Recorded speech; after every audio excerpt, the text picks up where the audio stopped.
Hello बच्चों, आप सबकी एग्जाम आ रही है एंड एग्जाम के समय आखिरी इंटर के 20 दिन बचे और फाउंडेशन के लगभग बचे हैं 30 से 35 दिन। तो क्या वो कुछ इंपॉर्टेंट चीजें हैं जो आपने दिमाग में रखनी चाहिए ड्यूरिंग दिस फेज कि आपकी प्रिपरेशन इससे बहुत इफेक्टिव हो, बहुत अच्छी हो। सबसे पहली चीज अगर मैं आपके साथ बात करूं तो फर्स्ट थिंग एक फिक्स कर लीजिए for the next 30-40 days up until 20th of May, जब तक आपकी एग्जाम खत्म नहीं होती है तब तक। और वो ये है कि आप लोग ने क्या करना है, अपना रूटीन पूरा सेट करना है।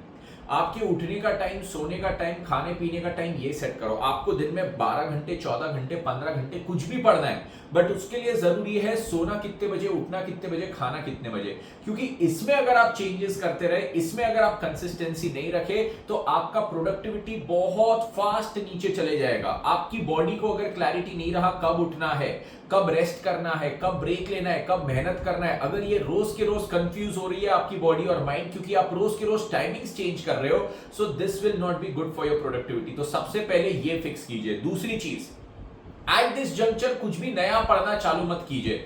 जैसे कि मैं काफी बच्चों का इंटर में देखता हूं, आप लोग पूछते हो सर ग्रुप 1 हो गया, ग्रुप 2 अब चालू कर लूं क्या? और ग्रुप 2 में एक सब्जेक्ट है जो आधा अभी तक पढ़ा ही नहीं है।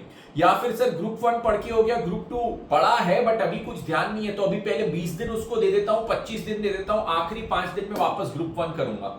फाउंडेशन वाले बोलते हैं सर मैंने एक XYZ चैप्टर छोड़ दिया है, बाकी सब कर लिया, तो मैं 5 दिन XYZ चैप्टर को दे दूं क्या? तो आंसर इज नो। अभी तक जितना पढ़ा है उसको पूरा रिवाइज करते जाइए, करते जाइए, करते जाइए फटाफट। तीसरी चीज क्या है, आप जो भी पढ़ रहे हैं इफेक्टिवली पढ़ाई हो रही है या नहीं, एग्जाम के पॉइंट ऑफ व्यू से प्रिपरेशन हो रही है या नहीं, उसके लिए जरूरी है ये देखना कि आप क्या टेस्ट सीरीज दे रहे हो और वो उसमें आप परफॉर्म कर पा रहे हो कि नहीं। बच्चों का एग्जाम में दिक्कत ये आता है, सर मैंने पढ़ लिया था, सब आता था, एग्जाम में 25 मार्क का पेपर छूट गया जिसमें से 20 मार्क का मेरे को आता था, स्ट्रेट अवे 20 मार्क का नुकसान हो गया आती हुई चीज का। और ये नुकसान इसलिए हुआ क्योंकि आपने सब पढ़ा तो था बट आपने उसको एग्जाम में with in that particular period of time present कैसे करना उसकी कभी प्रैक्टिस नहीं की थी। हम प्रैक्टिस भी करते हैं घर पे, तो हम प्रैक्टिस ऐसे करते हैं कि बहुत धीरे धीरे धीरे शिद्दत से प्रैक्टिस करते रहते हैं।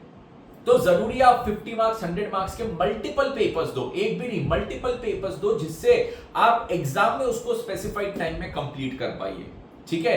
नेक्स्ट चीज जो आपकी यहां पे इंपॉर्टेंट है, इट्स लाइक आप दिन में 1 से 1.5 घंटा इंश्योर कीजिए कि आप रोज घर से निकलो, वर्कआउट कीजिए, फ्रेश होइए। ये जो समय आप घर से निकलते हो, चाहे आप जिम जाते हो, चाहे वॉकिंग करते हो, चाहे खेलते हो, बैडमिंटन हो गया, क्रिकेट हो गया, बास्केटबॉल हो गया, कुछ भी हो गया, दिस विल इंश्योर कि आपकी जो दिन भर की थकान है, एक मेंटल स्ट्रेस है, वो पूरा कम हो जाए, which is very very good for your preparations और आपके परफॉर्मेंस के लिए वो बहुत ज्यादा अच्छा है।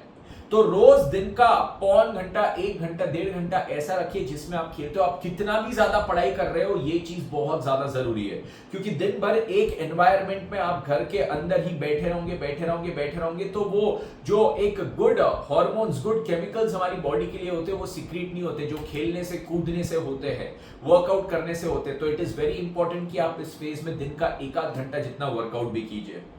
ये जो 4 चीज मैंने आपको बताई, इसको मेक श्योर कीजिए, लिख के रखिए और इसको फॉलो कीजिए। आपकी पढ़ाई का लेवल बहुत ऊंचा जाएगा, आपकी प्रिपरेशन का लेवल बहुत ऊंचा जाएगा और आपको हर एक चीज पढ़ने में बहुत ज्यादा मजा आएगा और ये चीज आपके रिजल्ट में जरूर रिफ्लेक्ट करेगी। ओके, तो ऑल द बेस्ट सबको अपनी प्रिपरेशंस के लिए। एंड कुछ भी चीज आपको लगे तो मुझे कमेंट्स में बताइए, हम लोग आपके साथ खड़े हैं। कमेंट्स के थ्रू मैं एड्रेस करूंगा आपके कंसर्न्स को रिजॉल्व करने का, एंड आपके साथ हम लोग हमेशा है, हमारी सारी प्रेयर्स आपके लिए। All the best for your preparations. Thank you so much.